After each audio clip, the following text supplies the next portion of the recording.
Deontay Wilder says that Anthony Joshua fell apart mentally and quit because of the pressure that Matchroom were putting on him. He also casts doubt over whether the Joshua Ruiz rematch will actually take place. So I'm going to quote Deontay Wilder directly here. He says, "I don't think it's going to happen. Did you see what just happened? The man is mentally broken. He quit. Joshua quit in that ring to a challenger. That's the most disappointing thing about it. Being a champion, being boosted up so much, and you go in there and quit, that's a sign. When he spat that mouthpiece out for the first time, that's a sign. The referee told him to come forward and he stayed there. He put his hands on the ropes. The referee told him to come forward. He stayed. That's another indication. I don't want to fight no more. He gave up. He quit because of so much pressure. His promoters put so much pressure on him. He probably didn't want that much pressure on him. He shouldn't have had to think about what I'd done. It was a lot of pressure and people won't understand that. I heard he was having a breakdown in the dressing room. Hearn said the rematch is going to happen. You'll think he's going to take it. Anthony says he doesn't know. He might take some time off. Two things are not the same. Until Joshua says he's signing that contract and fighting, that's when I'll believe it. Until then, you shouldn't hold your breath." So those are the words of the bronze bomber, Deontay Wilder. Now, here's what I'll say about Wilder's comments.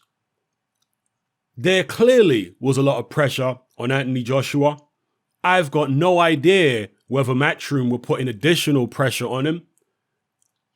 Frank Warren, in his latest interview with IFL, he has talked about the possibility, because he doesn't want to open himself up to legal action, but he's talked about the possibility that there was pressure from Matchroom on Anthony Joshua to get in the ring when he allegedly, or when the rumors are that he wasn't in the right place mentally. There was talk of him allegedly being knocked out in sparring, maybe even having a concussion, but being convinced to go in the ring because, of course, you had Anthony Joshua's dad confronting Eddie Hearn in the ring afterwards, etc. Dylan White actually pointed out that AJ is a 6'6", 250-pound athlete.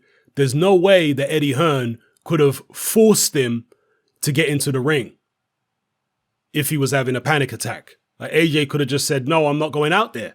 And that would have been the end of it. So that's what Dylan White said in his recent interview with IFL. But on the flip side of that, you don't know what AJ's contractual obligations may have been. I mean, could Eddie Hearn say to him, "Look, you're contracted, man. You ain't going to pull out right now 5 minutes or 10 minutes before the fight." That's not happening. So you don't know. Maybe Dylan White doesn't have that in his contracts with Matchroom. And look, Dylan White is somebody who's very candid when it comes to talking about Matchroom. And he said that in this interview. He said, "Look, if there was something about Eddie Hearn that I would criticize, then I'm going to say it. I'm not going to bite my tongue on Eddie Hearn. You guys know this." That's what Dylan White said in the interview. And I believe him, because he is often very critical of Eddie Hearn. And he's only on a fight-by-fight basis with Eddie Hearn anyway. So it's not like he's got this long-term contract, so he needs to watch what he's saying with Hearn. No, he's not on a long-term contract with him, so he can say what he wants pretty much. But one thing I will say is that I cannot remember, in all my years watching boxing, a world heavyweight title fight where somebody is pulled out minutes before the fight. Now, some of the boxing historians and anoraks out there, maybe Boxing Beats and Rhymes, maybe some of them guys will be able to tell me if there was any big world title fight where somebody pulled out of the fight like moments before the opening bell, before they were supposed to come out and get in the ring for a world title fight. And I say world title fight because that's where there's a lot of pressure. That's where there's a lot of money. If it's just any old fight, like when Efe Ajagba fought that, was supposed to fight that journeyman and the journeyman got out before the opening bell and, walked out the ring, that's different. But in a world title fight, I cannot in my life remember a time when a guy has refused to come out to the ring when he's been in the dressing room. I can't remember a time. There may have been a time when I've seen it way, way back in the days in some obscure world title fight somewhere, but I can't remember it off the top of my head. It's a very rare thing. And there are fighters who have suffered panic attacks. Yeah. As I've mentioned, Bruce Seldon suffered panic attacks before some of his fights, and he still went ahead and fought. So that does have to be said. Now, Anthony Joshua himself, on his YouTube channel, has come out and refuted this claim that he had a panic attack in the dressing room before the fight. Eddie Hearn has come out and also refuted the panic attack allegations. I think Eddie Hearn's even refuted the rumors that AJ was knocked out in sparring. Now, some people are going to say, well, Eddie Hearn would refute it, because if he is guilty of what people are accusing him of or speculating of what he might have done, if he's actually guilty of that, it's going to cast him in a very, very bad light indeed.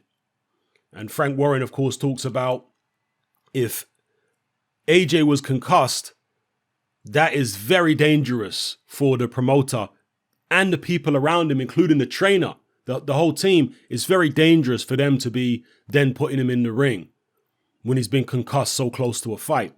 As I have spoken about in previous videos, there have been numerous occasions when fighters have gone into the ring having been knocked out or hurt in sparring just weeks before. One of the examples I gave was Chad Dawson in the run-up to his fight against Andre Ward. He was knocked out in sparring by Edison Miranda. And I also talked about the rumor that Lennox Lewis was flattened in sparring by Gary Lane in the run-up to the Oliver McCall fight. But I can assure you there are instances in sparring where people get dropped, badly hurt, and they go into the ring and still win. I can assure you that happens. But be that as it may, there's a lot of talk, there's a lot of chatter. Eddie Hearn and Anthony Joshua are denying most of it. Anthony Joshua hasn't denied being dropped in sparring. And by the way, I've actually reached out to Joey DeWaco and to Ajit Kabayel, but so far I haven't had any response back. And that's understandable. There must be a whole world of media trying to contact both of those guys to speak to them. And I would imagine that they're probably under some kind of confidentiality clause. There's some kind of confidentiality contract or clause in their contract in dealing with AJ that precludes them from talking about stuff that goes on in sparring. You don't always have that when it comes to sparring. A lot of the time, there's just a gym etiquette where what happens in sparring stays in sparring. But sometimes you do actually have contracts where fighters are not allowed to legally talk about what happens in sparring with particular fighters. I suspect that may be the case with DeWaco and Kabayel, because those are the two names that people are putting forward as individuals who may have dropped or knocked out AJ in sparring. One thing I'll say as well, just going back to this whole thing about, fighters going in the ring after they've been knocked out. There's been rumors for many years that AJ's been getting dropped in sparring by all kinds of different people. So do you really think that this is, if he was dropped in this camp, do you really think this is the first time he's been dropped in sparring in the lead up to a fight? I don't. And again, I don't know if he really was in the lead up to this fight. But what I'm saying is, I think that AJ's been dropped in the lead up to other fights and he still got in the ring and won. So I still do not want people using this as an excuse for him losing to Andy Ruiz. He just lost to the better man on the night. People underestimated Andy Ruiz. The crowd, the AJ fans, more so than anybody, underestimated Andy Ruiz. And it appears as though they're going to do the same going into the rematch if it happens. So, yeah, I don't know if it's the pressure from Matchroom or it's just the pressure from maybe Deontay Wilder. Maybe it's the pressure from, the media. AJ has so many commitments. He's got sponsorships. He's got people who look up to him. He's got a huge fan base. He's got Matchroom. He's got the crowds. He's got DAZN. He's got Sky. I mean, there are so many people pulling Anthony Joshua in 100 different directions. Deontay Wilder and Tyson Fury are not in AJ's position. They're not as big as he is in terms of fame and what have you. They don't have all the sponsorships he has. So they've never been under the kind of pressure he's under. And not many people with so few fights. Remember, Anthony Joshua was at 23 fights. Not many people with so few fights would actually be able to survive under that kind of pressure. In fact, most fighters, I remember early on in Anthony Joshua's career, some of you guys may remember this, I was saying that I was concerned about how he was headlining when he was just a prospect with less than 10 fights, and they were, headlining him and making a big song and dance about him. And I was concerned that that kind of pressure would get to him. And over the years, I had to, say, well, you know what? I was wrong. The pressure didn't get to him, and he's obviously far stronger than most other fighters, because most other fighters would crack under that kind of pressure, or it would get to their head. But everybody has their limits. Has Anthony Joshua reached his limit in terms of the amount of pressure he can handle right now? Maybe, maybe not. We'll see in the future. But I will agree with Deontay Wilder in the sense that AJ is under a tremendous amount of pressure, but to just chalk it up to the promoters, I don't know whether we can say that. Obviously, Deontay Wilder's got an agenda. He wants to try and clear his name because of the fact that he turned down multiple offers from the Hearns, and the Hearns kind of goaded him in the media for turning down offers. I'm talking about Eddie Hearn and whatnot, kind of goaded him for that. And so Deontay wants to get back at them and try and make them, Hearn. And I say them because obviously there was Barry Hearn's comments at a press conference not too long ago. So Deontay wants to get back at them, but particularly Eddie for the stuff Eddie's been saying about him in the press. So he's obviously got his own agenda there. But at the same time, just because he's got an agenda, it doesn't mean that everything he says is untrue. It doesn't mean that everything Deontay says is invalid. Of course, a lot of what Deontay says is nonsense. But sometimes he's going to make some valid points. And when it comes to the pressure, maybe that's a valid point. And by the way, people, when I say maybe that's a valid point, it doesn't mean I'm saying it's definitely a valid point. Maybe means maybe. Yeah, it's got a question mark at the end of it. Because I heard some jackass on a previous video in the comment section saying, oh, you said that AJ was a hype job the other day, and now you're saying that he's not a hype job. No, I never said AJ was a hype job the other day. People are calling AJ a hype job. And I said, maybe he is a hype job, as in question mark. Maybe he is, maybe he isn't. It just didn't complete the sentence. Some people don't understand inflection. Yeah, so that's for the brain dead idiots who don't understand inflection. When I say something in that particular way, like maybe he is, it's like a question mark at the end of it. That's why I'm saying it in that way. Anyway, yeah, so the pressure that Anthony Joshua was under, he's been under this pressure for a long time. Maybe it reached the head before the Ruiz fight. Is that why he looked pensive? Because he definitely looked pensive going into the fight. But at the end of the day, you can be very nervous going into a fight. But as soon as the opening bell rings, after a round or so warming up, you get into the fight and you'll be okay.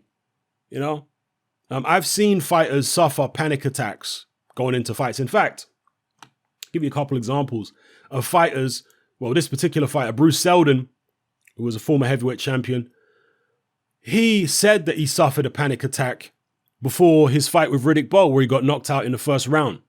He said he suffered a panic attack in that fight. And I think he also suffered a panic attack in the Mike Tyson fight. I'm not sure if he actually said that he did in the Tyson fight, but it appeared as though he did. He suffered a panic attack going into that one. And Andrew Golota was also somebody who suffered with panic attacks throughout his career. Yeah, those two bizarre Riddick Bowe fights can only really be explained in terms of Golota's actions by saying, well, he must have had a panic attack. Same way in the Mike Tyson fight, when Golota fought Mike Tyson, he quit at the end of the second round. And the only way you could really explain that is, once again, the man's having a panic attack. So some fighters are prone to having these panic attacks. AJ hasn't shown that, before in his career. He didn't show it at any time I saw in the amateurs. He hadn't shown it at any time I've seen in the pros up until the Ruiz fight. So I'm not completely sold on this idea that he had a panic attack. Yeah. Did he look completely confident? Did he look completely happy? Did he look his usual self? No. But there could be many, many reasons for that. It doesn't necessarily mean it's a panic attack, you know? So at the end of the day, I do think that we need to bring it around to Andy Ruiz again and just remind people that Andy Ruiz is a very underrated fighter. I know he don't look like much, but the guy's got hands, the guy's got skills. Do not underestimate him even in a rematch. A lot of the AJ fans think it's just a foregone conclusion that AJ is going to right the wrong as they see it in November, December when they run it back. But I wouldn't be so quick to write Ruiz off, because you were that quick to write him off first time around. It's as if you haven't learned your lesson. And again, just to reiterate, I've got no issue with people picking Joshua. I just find it curious that there are so many people, like it's the overwhelming majority of people are picking Joshua by KO at that, not even Joshua on points. You know, Joshua by KO, that means he's going to have to let his hands go against Ruiz, and Ruiz's best opportunity to land on you is when you let your hands go. He's a front foot counterpuncher. That's what he does. His whole game is based upon getting you to let your hands go so he can counter you. So, and just to round it off, there have been fighters, of course, in the past, if Joshua really did quit, and I can definitely see why Deontay Wilder, Errol Spence, Dave Allen, Dylan White, there are a lot of fighters out there saying, and a lot of people out there saying that Anthony Joshua quit. And I can see why they're saying it. But of course, there is also the possibility that he was maybe just out of it, and that's why he didn't respond to the referee's instructions. But to me, I don't think he was out of it. I think he looked compos mentis to me. So you make at the end of the day, the only person who knows 100% for sure whether he quit or not is AJ in his own mind. And as far as him quitting, again, going back to Wilder's comments, as far as him quitting because of his management, no, he didn't quit because of, his promoter. AJ didn't quit because of pressure from Hearn. If AJ quit, it's because of Andy Ruiz. That's why he quit, because the man was putting a beating on him. And if Deontay Wilder ever finds himself in a position where he's taking a beating and he's been down 4 times, we'll see how game he is then, because it's easy to talk a good game when you haven't been through the same situation. When he's in the same situation, then we'll see. And maybe Deontay will be one of those kind of warriors who never quits. Maybe he will be. But you'll be surprised at how many top fighters, when they get put in an unusual position where they feel like they can't win, you'll be surprised how many of them do say no mas. Yeah, I mentioned in a previous video, we saw Guillermo Rigondeaux, a great fighter, quit against Vasyl Lomachenko, a fighter who comes from a third world country, who knows about hardship and poverty. Guillermo Rigondeaux quit against Lomachenko. So did Nicholas Walters, same thing. Tough guy, third world country. Came up the hard way. In there against Lomachenko, he quit. Roberto Duran from Panama back in the days, an all-time great. Sugar Ray Leonard in the rematch. No mas. Quit. So, even great fight. Vitaly Klitschko against Chris Bird. Quit in the corner. In fact, that's why Vitaly Klitschko fought so hard against Lennox Lewis. It's one of the reasons, because he wanted to redeem himself. Will we see something similar from Anthony Joshua in terms of trying to redeem himself from the quit allegations? It could be dangerous if he does that against Andy Ruiz, trying to show heart and show that he's not a quitter by what? Getting involved in exchanges and doing God knows what. Maybe climbing off the floor from knockdowns and hanging in there and, not quitting next time he's dropped 4 times and carrying on. Will he go above and beyond to redeem his name the way Vitaly Klitschko did? Because that Lennox Lewis fight was brutal. I mean, Klitschko's eyelid was hanging off. He needed plastic surgery after the fight. I'm not exaggerating. He needed plastic surgery. He had plastic surgery after the fight because his face was so badly damaged from the Lewis right hands and the uppercuts and jabs and all that kind of stuff. So, yeah, it remains to be seen if AJ can come back or not. I personally think that even if AJ beats Ruiz in the rematch, and that is no foregone conclusion, trust me, even if he beats Ruiz in the rematch, I don't think the AJ glory days will ever be the same again. And I'll do a separate video about that and explain exactly what I mean. We've had a certain period, AJ's first reign as heavyweight champion, which I call the AJ glory days, right? When the whole country's behind him and he's having afternoon tea with the Queen. He's like universally adored by the media. He's everywhere in advertisements and sponsorships, and he's just held up as the poster boy for sport in the UK and all this kind of stuff. I think that the next phase of Anthony Joshua's career, win or lose against Ruiz, is going to be very, very different. I think he will lose a lot of support in the UK. He's still going to have a lot of support, but I don't think AJ is going to be able to fill out Wembley and the Principality consistently against opponents who the wider British public don't know. I don't think he'll be able to do that anymore. I think he'll be able to fill out Wembley maybe in the Ruiz rematch if he fought Fury or Wilder. But when he's fighting opponents who the British public are not familiar with, like the Takams and the Povetkins, people like that, I don't see him filling out stadiums against those guys anymore. And yes, the AJ attendance figures were dropping even before he lost to Ruiz, the stadium attendances. And I think that trend will continue even more so now that he's lost, because people do latch on to this aura of invincibility that certain fighters have. Not that I felt that AJ had an aura of invincibility at all. Definitely not me. Nobody could ever accuse me of believing that. But certainly a lot of the AJ fans, the casuals, they saw AJ having this aura of invincibility. A friend of mine a couple of years ago who was a big AJ fan, this was prior to when AJ fought Klitschko, he was saying, I just can't see anybody beating AJ. I just can't see it. And I was like, I can see AJ losing and Wilder. I can see all these guys losing. He's like, nah, man, I can't see it. I don't see anybody out there beating him. This is one of my friends said to me. And I remember after the Klitschko fight, when Klitschko got dropped, I saw that same friend. And he was like, did you see the fight? And I was like, yeah. He's like, yeah, I can't believe it, man. I can't believe it. I thought AJ would deal with him easy. And I was like, why did you think he would deal with him easy? That's your misconception. It's like, oh, man, I was really disappointed. Casuals. And that's not to ridicule casuals. We're trying to educate casuals, right? We need casuals because casuals bring the money to the sport. They grow the sport, etc. But, we need to educate them from time to time. And that was a friend of mine who's a casual. But anyway,